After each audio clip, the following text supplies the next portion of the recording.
तो आज हम सिरोही जिला दर्शन के बारे में चर्चा करेंगे।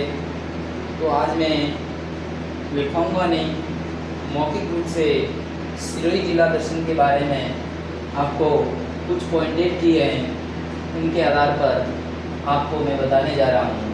तो सबसे पहले हम ऐतिहासिक धरोहर सिरोही के बारे में, इतिहास से संबंधित उनकी जानकारी प्राप्त करनी चाहेंगे।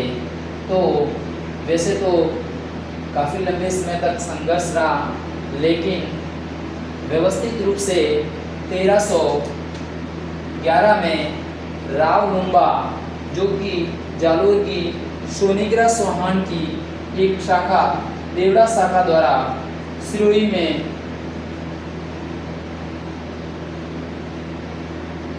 सिरोही राज्य की स्थापना की।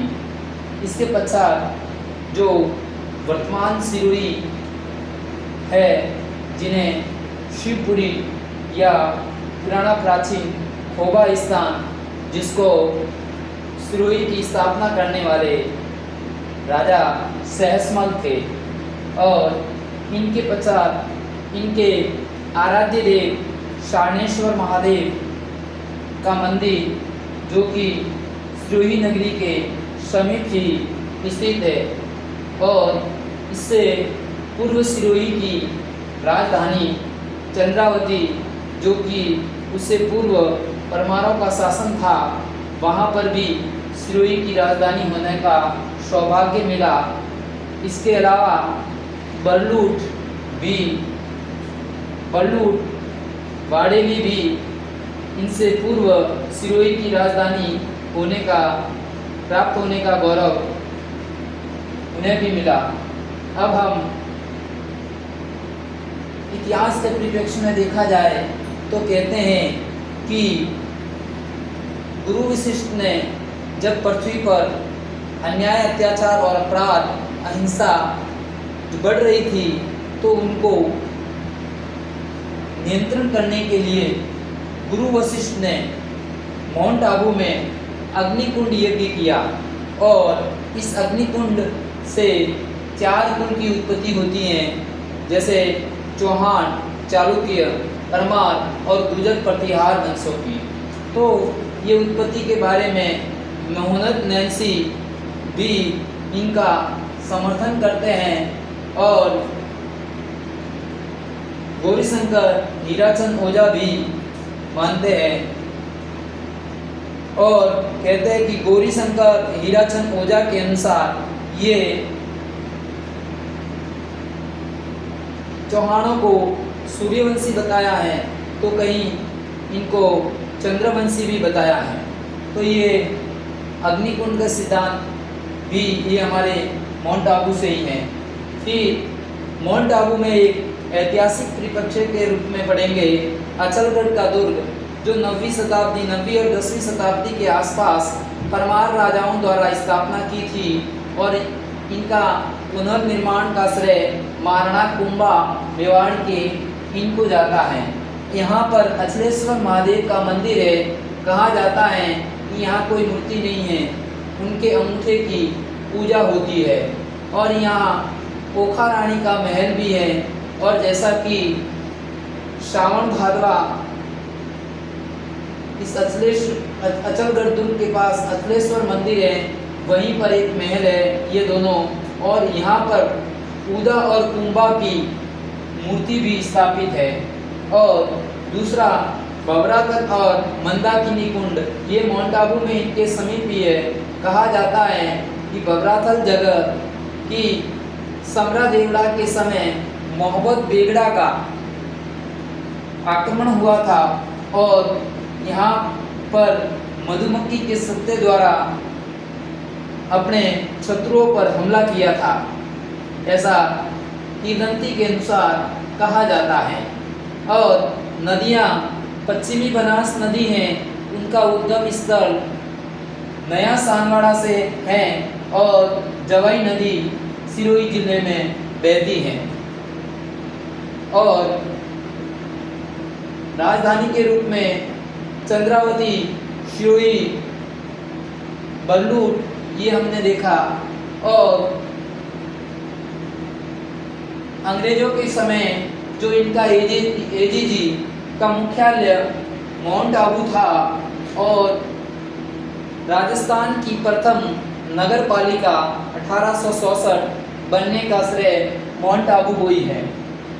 और इनके एकीकरण के रूप में हम कहेंगे 26 जनवरी 1950 को देलवाड़ा और आबू छोड़कर देलवाड़ा और आबू क्षेत्र को बॉम्बे में मिला दिया जाता है और 1 जनवरी 1950 को सिरोही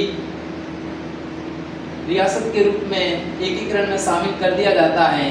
और राजस्थान के गांधी गोकुल भाई भाट के नेतृत्व और उनके प्रयासों से देलवाड़ा और आबू का क्षेत्र 1 नवंबर 1956 में 7वें चरण में और झालावाड़ का सुनेल टप्पा जो कि अपने में मिलाया जाता है और सिरोही वाला क्षेत्र एमपी को देकर राजस्थान का एकीकरण पूर्ण होता है।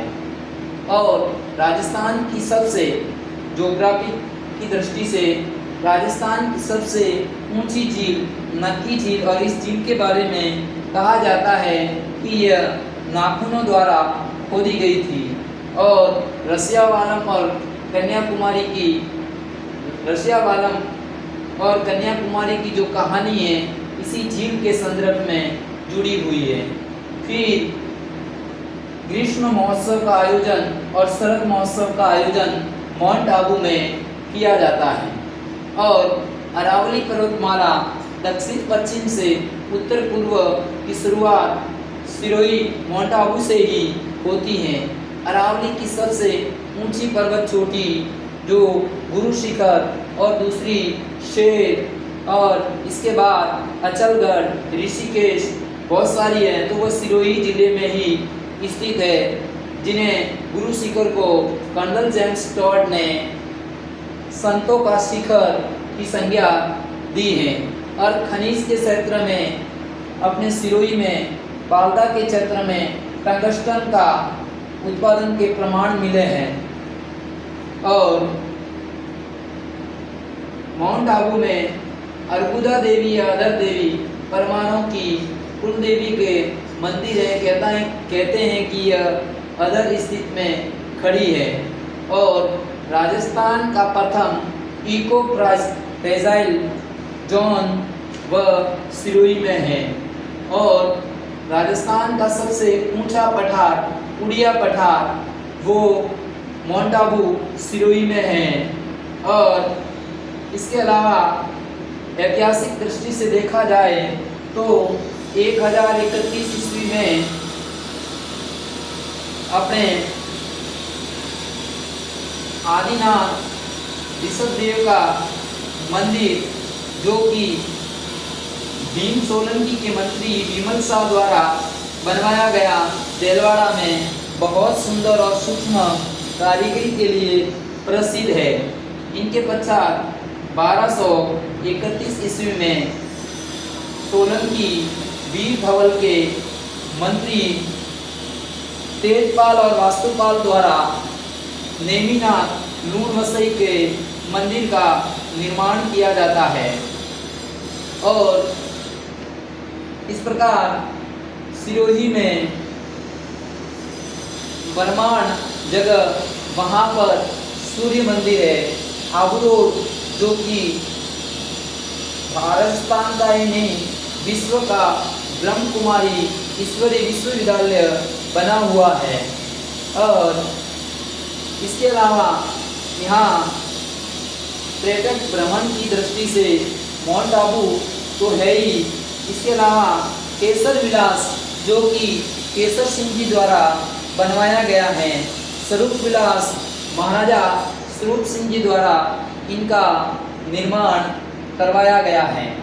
और विशेष रूप से मैं कहना चाहूँगा कि सिरोही की तलवार राजस्थान में ही नहीं विदेशों में भी तलवार सिरहणवा के रूप में सिरोही को जाना जाता है। और गौरी शंकर हीराचंद ओझा जो कि हमारे सिरोही जिले के रोहिड़ा के निवासी, जिनके द्वारा मेवाड़, सिरोही और मारवाड़ का इतिहास लिखा, यानी लगभग राजस्थान के संपूर्ण इतिहास की जानकारी गौरी शंकर हीराचंद ओझा ने मारवाड़, मेवाड़ और सिरोही के राजपूताना के बारे में, साथ ही सामाजिक, सांस्कृतिक, धार्मिक और राजनीतिक संस्कृति का भी अच्छा वर्णन इनके द्वारा किया गया है। और राजस्थान में सर्वाधिक वर्षा वाला स्थान माउंट आबू, जिन्हें राजस्थान का शिमला कहते हैं, सर्वाधिक ऊंचाई पर स्थित झील नक्की झील और सर्वाधिक ठंडा स्थान माउंट आबू, राजस्थान का शिमला। और बाजना गणेश, बारी घाटा, हनुमान जी के मंदिर से आगे जाते हैं तो एक पुल बना हुआ है, पुल में एक नदी छोटी सी बह रही है, उनके नीचे बाजना गणेश का मंदिर बनाया है। और कहा जाता है बारिश के मौसम में वहाँ पानी चलता रहता है और पानी की आवाज़ आती है, तो कहते हैं कि इस कारण इनका नाम बाजना गणेश दिया हुआ। और सिरोही में, ये माउंट आबू में दूध बावड़ी का भी कई बार एग्जाम में प्रश्न आया हुआ है। और सिरोही का शुभंकर मुर्गा और यहाँ भालू भी अक्सर देखने को हमें मिल जाते हैं। और सबसे प्रसिद्ध माउंट आबू अभयारण्य में जंगली मुर्गा हमें अक्सर देखने को मिल जाता है। तो आशा है कि मेरे द्वारा आपको ये ओरल रूप से जानकारी दी सिरोही जिला दर्शन की, जो आपको अच्छी लगी होगी। और कल हम इनको बोर्ड पर विस्तृत रूप से आपको समझा दिया जाएगा। एक मौखिक रूप से आपके सामने ये प्रस्तुत की। मैं आशा करता हूँ मेरे द्वारा दी गई जानकारी आपको अच्छी लगी होगी। जय हिंद, जय भारत।